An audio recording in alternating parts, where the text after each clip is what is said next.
Assalamualaikum warahmatullahi ta'ala wabarakatuh.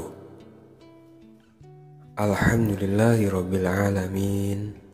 Wassalatu wassalamu ala asrafil anbiya'i wal mursalin, Sayyidina wa habibina wa syafi'ina wa qurrata a'yunina Sayyidina Muhammadin wa ala alihi wa sahbihi ajma'in, amma ba'du. Kaum muslimin dan muslimat dimanapun Anda berada, semoga Allah Subhanahu wa ta'ala selalu mencurahkan inayah dan karunia-Nya kepada Anda semua, amin ya rabbal alamin. Alhamdulillah, berkah izin Allah kita bisa berjumpa lagi di channel ini. Semoga perjumpaan kita adalah perjumpaan yang diridhoi oleh Allah Subhanahu wa ta'ala, amin ya rabbal alamin. Berbicara tentang kehidupan, kita memang terkadang tidak luput dari cobaan yang namanya hutang. Hutang kerap kali menyiksa kehidupan kita. Makan gak enak, tidur gak nyenyak, hidup tidak tenang karena mikirin hutang. Maka dari itu, dalam video kali ini Ustadz akan berbagi sebuah ilmu melalui sebuah kisah nyata, di mana dalam kisah ini ada seseorang yang punya hutang ratusan juta lunas dibayarkan oleh keagungan kebesaran Allah Subhanahu wa ta'ala melalui sholawat Nabi. Jadi dikisahkan pada suatu hari ada seorang laki-laki yang terbelit hutang, hidup dalam tumpukan hutang, dan bahkan karena banyaknya hutang yang dia punya sampai dia mau dipenjara. Naudzubillah min dzalik. Ini bisa terjadi dalam kehidupan kita. Misalnya ada orang yang terlilit hutang, karena dia nggak bisa bayar, akhirnya dia di penjara. Ada yang kehilangan rumahnya, ada yang kehilangan asetnya karena hutang. Lalu bagaimana kisah selanjutnya Ustadz? Sebelum Ustadz lanjutkan kisahnya, silahkan ringankan tangan Anda untuk subscribe channel ini. Dukung channel Ustadz agar Ustadz bisa selalu berbagi motivasi, berbagi ilmu agar hidup Anda bahagia dan bebas dari hutang. Jadi kembali kepada kisah laki-laki tersebut. Karena dia tidak bisa membayar hutang, maka kemudian dia dilaporkan ke polisi dan hendak dipenjara. Padahal dulunya laki-laki tersebut adalah seorang laki-laki yang kaya raya, uangnya banyak, mobilnya mewah, rumahnya banyak. Tapi tiba-tiba dia mengalami kebangkrutan sehingga mempunyai hutang yang amat banyak. Bahkan setiap harinya orang tersebut selalu didatangi oleh debt collector. Kira-kira bagaimana perasaan Anda jika ada dalam posisi laki-laki tersebut? Udah hutangnya banyak, setiap hari ditagih, pasti pusing, pasti stres. Maka pada suatu hari laki-laki tersebut pergi ke seorang bos.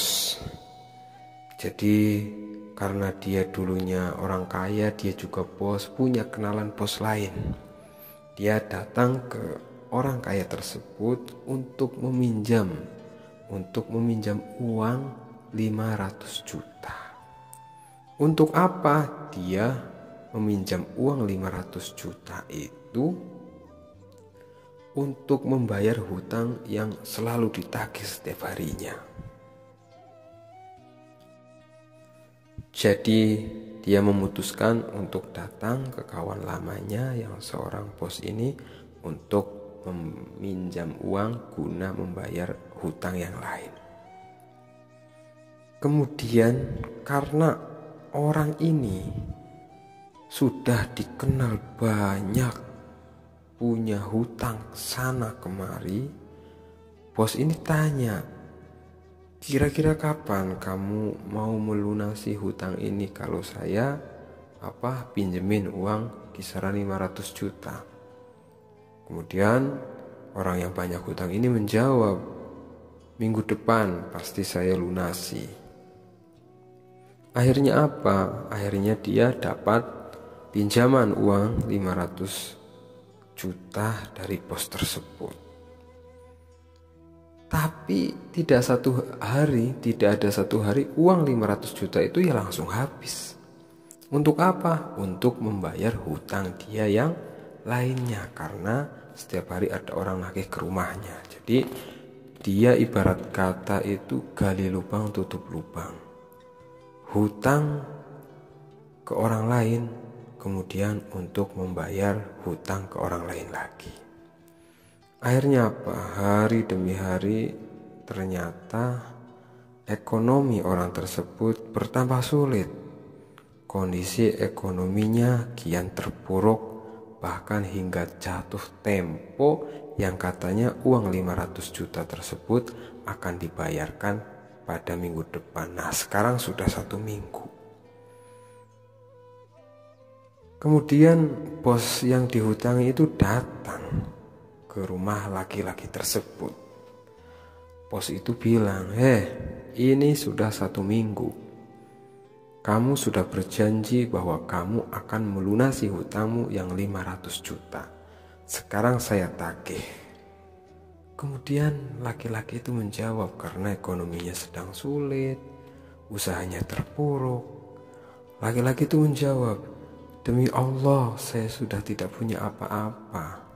Saya tidak punya uang untuk membayar hutang Anda, untuk membayar hutang saya kepada Anda yang jumlahnya 500 juta.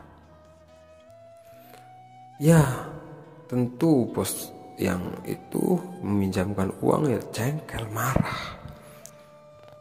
marah karena dia janji hanya 1 minggu minjem uang 500 juta. Ternyata 1 minggu disamperin ke rumahnya, ternyata malah tidak menghasilkan, orang tersebut tidak bisa bayar. Akhirnya apa? Orang yang punya hutang itu dilaporkan ke pengadilan. Pas waktu sidang ditanya sama hakim. Di sidang itu kan ada hakim yang bertanya. Hakim itu bertanya kepada yang punya hutang. Anda punya hutang 500 juta. Iya Pak Hakim.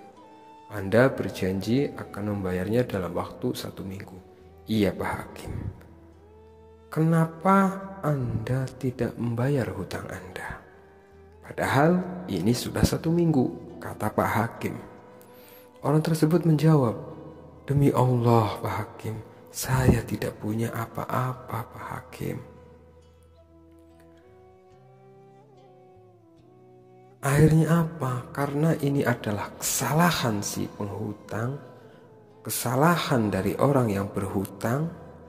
Kemudian Pak Hakim ini memberikan vonis hukuman penjara sampai orang tersebut bisa melunasi hutangnya. Jadi karena dia tidak menepati janjinya membayar hutang dalam waktu 1 minggu, Pak Hakim memberikan vonis orang tersebut akan dipenjara sampai dia bisa melunasi hutangnya. Tapi ketika hakim selesai memberikan vonis, orang yang punya hutang ini ngomong sama Pak Hakim. Wahai Pak Hakim, kalau memang itu hukumannya, tolong Pak Hakim, Tolong berilah saya waktu untuk hari ini saja. Saya mau pulang ke rumah dulu Pak Hakim untuk berjumpa dengan keluarga saya dan mengabarkan bahwa saya dihukum di penjara dan berpamitan kepada keluarga saya. Setelah itu saya akan kembali ke sini untuk dipenjara Pak Hakim. Kemudian mendengar perkataan orang tersebut, si hakim ini menjawab, "Bagaimana mungkin bisa dipercaya orang sepertimu? Orang kamu hutang aja gak dibayar. Apa jaminan kalau kamu bakal kembali ke sini untuk menjalani proses hukumanmu? Sedangkan hari ini saya sudah memvonis kamu harus dipenjara." Kemudian orang yang punya hutang ini menjawab. Dia menjawab dengan yakin, dengan tawakal, dengan berpasrah diri kepada Allah. Dia menjawab, "Rasulullah Shallallahu Alaihi Wasallam, jaminanku wahai Tuan Hakim. Jika besok aku tidak datang, maka aku bukanlah termasuk umat Rasulullah Shallallahu Alaihi Wasallam."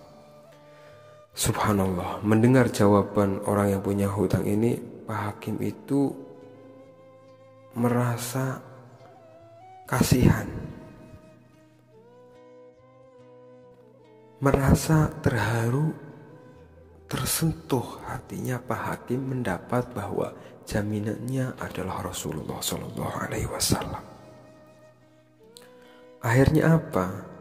Akhirnya si hakim pun mengizinkan orang tersebut untuk pulang, untuk berpamitan dengan keluarganya, untuk mengabarkan bahwa dia akan dipenjara.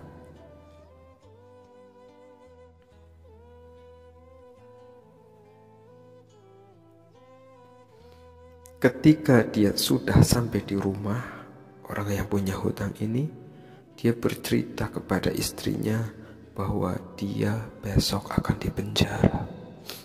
Istrinya pun menangis. Bagaimana tidak, suami tercinta karena lilitan hutang harus dipenjara. Tapi kemudian istrinya berkata, "Wahai suamiku, lantas kenapa kamu masih bisa pulang ke rumah? Padahal kamu sudah divonis di penjara." Kemudian suami yang punya hutang ini menjawab, "Aku menjaminkan Rasulullah Shallallahu Alaihi Wasallam sebagai jaminanku. Kalau aku berbohong maka aku bukan umat Rasulullah," kata suaminya. Sedih, haru sang istri, mata istrinya pun berkaca-kaca dan air matanya menetes sembari berkata kepada suaminya, "Selama Rasulullah masih menjadi jaminan bagimu, maka mari kita bersolawat untuknya." Akhirnya apa? Mereka pun semalam membaca solawat kepada Rasulullah Shallallahu Alaihi Wasallam seperti kebiasaan mereka membaca Allahumma sholli ala Muhammad ya Rabbi sholli alaihi wasallim. Allahumma sholli ala Muhammad ya Rabbi sholli alaihi wasallim. Saking banyaknya sholawat yang dibaca oleh suami istri ini, suami istri yang sedang mendapatkan cobaan dari Allah, suami istri yang sedang terlilit hutang begitu banyak, sampai akhirnya suami istri ini pun tertidur. Subhanallah, Subhanallah, subhanallah. Ketika sedang tertidur, sang suami ini bermimpi melihat Rasulullah Shallallahu Alaihi Wasallam. Dalam mimpinya, Rasulullah memanggil lelaki tersebut, "Wahai Pak Abdullah, jika besok telah datang waktu subuh, maka kamu pergi ke rumah seorang ulama yang ada di sana." Saya nggak menyebutkan nama daerahnya. "Dan sampaikan kepadanya bahwa aku menitipkan salam untuknya. Dan katakan dan suruhlah ia agar menyelesaikan dan membantumu membayar hutang-hutangmu. Jika ulama itu tidak percaya, sampaikan 2 bukti ini," kata Rasulullah Shallallahu Alaihi Wasallam kepada laki-laki yang punya hutang. Kemudian laki-laki itu bertanya, "Wahai ya Rasulullah, apa 2 bukti itu wahai Rasulullah?"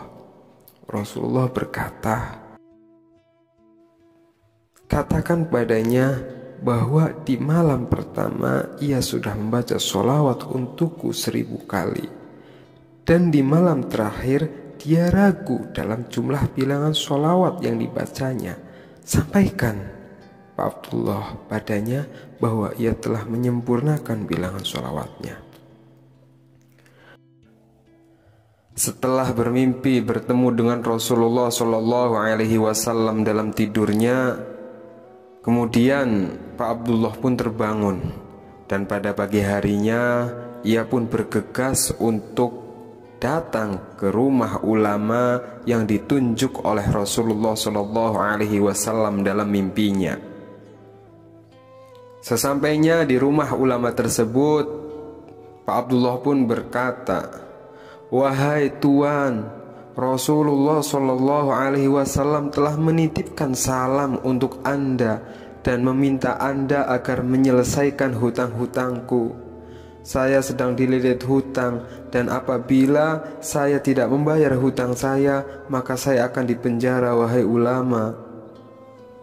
Sang ulama pun bertanya, "Apa bisa dipercaya kebenaran mimpimu ini wahai Tuan Abdullah?" Kemudian Pak Abdullah pun menjawab. Pak Abdullah menjawab dengan menunjukkan 2 bukti sebagaimana yang dikatakan Rasulullah Shallallahu Alaihi Wasallam dalam mimpinya. Kepada ulama tersebut Pak Abdullah berkata, "Di malam pertama Anda kemarin telah bersolawat kepada Rasulullah Shallallahu Alaihi Wasallam sebanyak 1000 kali, dan itu sudah Rasulullah terima. Dan di malam kedua Anda ragu dengan jumlah bilangan, apakah Anda sudah membaca 1000 sholawat atau 900 sholawat. Dalam mimpi Rasulullah berkata bilangannya sudah sempurna dan telah beliau terima." Mendengar itu spontan ulama itu menangis karena berita yang sangat menggembirakan bahwa sholawatnya diterima oleh sosok manusia paling agung, yaitu Rasulullah Shallallahu Alaihi Wasallam. Maka ulama ini memberi uang kepada Pak Abdullah sesuai dengan jumlah uang yang untuk membayar hutangnya. Subhanallah. Ulama ini memberikan uang sebagai bentuk terima kasih atas kabar gembira yang disampaikan. Setelah mendapatkan uang dari ulama tersebut, Pak Abdullah pun langsung bergegas pergi ke majelis hakim untuk menyelesaikan perkaranya, agar dia tidak lagi dihukum atau bahkan dipenjara karena jeratan hutangnya. Sesampainya di tempat hakim, tiba-tiba Pak Hakim bergerak ke arah Pak Abdullah, seolah-olah rindu ingin melihatnya dan memanggilnya seraya berucap, Kemarilah Pak Abdullah, berkah Anda aku bermimpi berjumpa dengan Rasulullah. Rasulullah Shallallahu Alaihi Wasallam telah berpesan kepadaku bahwa jika aku menyelesaikan utangmu, jika aku melunasi hutangmu, jika aku membantumu untuk lepas dari jeratan hutang, kelak Rasulullah Shallallahu Alaihi Wasallam akan menyelesaikan perkaraku di akhirat. Aku akan mendapatkan syafaat dari Rasulullah. Ini uang 500 juta untuk melunasi hutang-hutang Anda Pak Abdullah. Masya Allah, subhanallah. Belum sampai selesai Pak Hakim berbicara, tiba-tiba pintu di ruang hakim itu ada yang mengetuk. Ketika dibuka ternyata adalah bos yang kemarin menagih hutang dan melaporkannya ke Pak Hakim.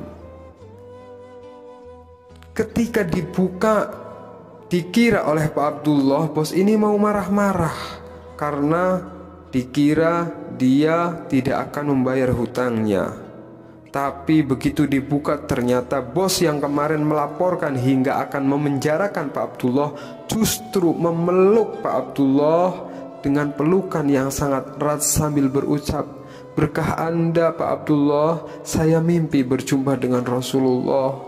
Beliau berkata kepadaku, jika aku merelakan hutangmu, jika aku melunasi hutangmu, jika aku menganggap hutangmu lunas dan saya ikhlas, kelak di akhirat, di hari kiamat, Rasulullah akan merelakan segala tanggunganku. Rasulullah akan memberikan syafaatku. Ini uang 500 juta hadiah untuk Anda, dan hutang Anda saya anggap sudah lunas." Subhanallah. Kaum muslimin dan muslimat, kita tentu bergetar mendengar cerita ini, di mana orang miskin, orang yang punya hutang awalnya 500 juta, berkah dengan membaca sholawat kepada Rasulullah Shallallahu Alaihi Wasallam, berkah akan keyakinannya tentang keutamaan sholawat, berkah keyakinannya akan keagungan sholawat, berkah keyakinannya akan keajaiban sholawat kepada Rasulullah Shallallahu Alaihi Wasallam yang awalnya punya hutang 500 juta, hutangnya dianggap lunas oleh orang yang dihutangi, dia mendapatkan uang 500 juta dari orang yang dihutangi, dia mendapatkan uang 500 juta dari seorang ulama, dia mendapatkan uang 500 juta dari Pak Hakim. Subhanallah, kisah ini adalah sekelumit bukti betapa Rasulullah Shallallahu Alaihi Wasallam selalu memperhatikan umatnya, baik urusan dunia maupun urusan akhirat. Selama umat itu rajin istiqomah bersolawat kepada Rasulullah, maka Rasulullah Shallallahu Alaihi Wasallam bisa menghilangkan kegundahan dan keresahan, bahkan bencana dan cobaan sekalipun. Semoga kita termasuk orang-orang yang senantiasa bersolawat kepada Rasulullah Shallallahu Alaihi Wasallam. Ya Allah, Ya Rahman, Ya Rahim. Ya Allah, Ya Rahman, Engkau Maha Penyayang, sayangilah kami ya Allah. Ya Allah, Ya Rahim, Engkau Maha Mengasihi, kasihanilah kami ya Allah. Ya Allah, Engkau Ar-Razzaq, zat yang memberikan rizki, berilah rizki pada kami ya Allah.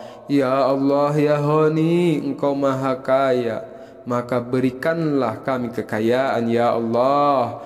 Ya Allah, Ya Fattah, Engkau Ya Fattah, Engkau Maha Pembuka, maka bukalah pintu rizki kami ya Allah. Ya Rasulullah, Ya Habibullah, kami memang umatmu yang sering lalai kepadamu, tapi jangan lupakan kami ya Rasulullah. Berikanlah kami pertolongan, berikanlah kami syafaat. Amin ya Rabbal Alamin. Assalamualaikum warahmatullahi wabarakatuh.